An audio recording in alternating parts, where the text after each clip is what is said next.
പിന്നെ കമ്മ്യൂണിസ്റ്റുകാരുടെ ഒരു അജണ്ടയായ ക്ഷേത്രങ്ങളെ മതേതരവൽക്കരിക്കുക. എല്ലാ മതവും തുല്യമാണ്. ശബരിമല മതേതരത്വത്തിൻ്റെ വലിയ അടയാളമാണ്. വാവരെ പ്രൊജക്റ്റ് ചെയ്ത് കൊണ്ടുവരുന്നുണ്ട്.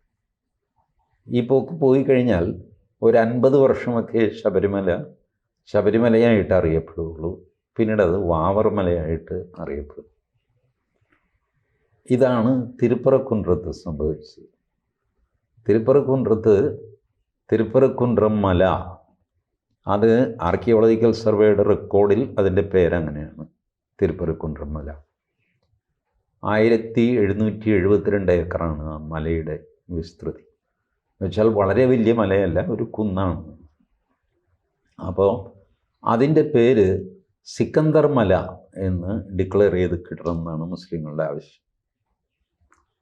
അപ്പോൾ അത് അവരുടെ ആവശ്യം നിറവേറ്റാനായിട്ട് അവർ ചെയ്തത്, ഈ തിരുപ്പറക്കുன்றம் മലയുടെ മുകളിൽ സിക്കന്ദർ ഔലിയ എന്ന് പറയുന്ന ഒരു ദിവ്യൻ, അയാളുടെ ഖബറുണ്ട്.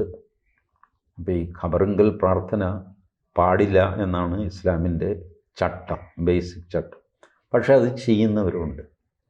സ്ഥലം കിട്ടണമല്ല. സ്ഥലം കിട്ടാനായിട്ട് വിഗ്രഹാരാധന ആവാം ഇസ്ലാം. അപ്പോൾ അങ്ങനെ സിക്കന്ദർ ഔലിയയുടെ ഖബറിങ്ങില്ല. അവിടെ ആദ്യം വേറൊരു സ്ഥലത്ത് വെച്ച് ഇറച്ചി പാചകം ചെയ്തിട്ട് ഇവിടെ കൊണ്ടുവന്ന് വിതരണം ചെയ്യുകയായിരുന്നു പതിവ്. നോക്കണം, ഈ പ്രസാദം എന്നൊക്കെ പറയുന്ന പരിപാടി ഹിന്ദുക്കളുടെയാണ്. പക്ഷെ സ്ഥലം കിട്ടാൻ വേണ്ടിയിട്ട് മുസ്ലിങ്ങൾ പ്രസാദം വിതരണം നടത്തി. ഈ പ്രസാദ വിതരണം പിന്നെ മെല്ലെ സദ്യയായി. പിന്നെ ഇറച്ചി അവിടെ തന്നെ വേവിക്കാൻ തുടങ്ങി. പിന്നെ അവിടെ ഇറച്ചി വെട്ടാൻ തുടങ്ങി. ഇത് ഹിന്ദുക്കൾ ഒബ്ജക്റ്റ് ചെയ്ത് അത് കേസായി. അതാണ് മദ്രാസ് ഹൈക്കോടതിയുടെ മധുരൈ ബെഞ്ചിൽ വന്ന്, മധുരൈ ബെഞ്ചിൽ 2 ലേഡി ജസ്റ്റിസ് ആയിരുന്നു. 2 പേരും പറഞ്ഞു ഈ മലയുടെ പേര് തിരുപ്പറക്കുன்றம் മല എന്ന് തന്നെയാണ്, അത് മാറ്റാൻ പറ്റില്ല. ആര് ഈ സിക്കന്ദർ എന്നൊക്കെ ചോദിച്ചു. ബട്ട് ഈ ഇറച്ചി വെട്ടുന്ന കാര്യത്തിൽ ജഡ്ജിമാർ തമ്മിൽ വ്യത്യാസമുണ്ടായി.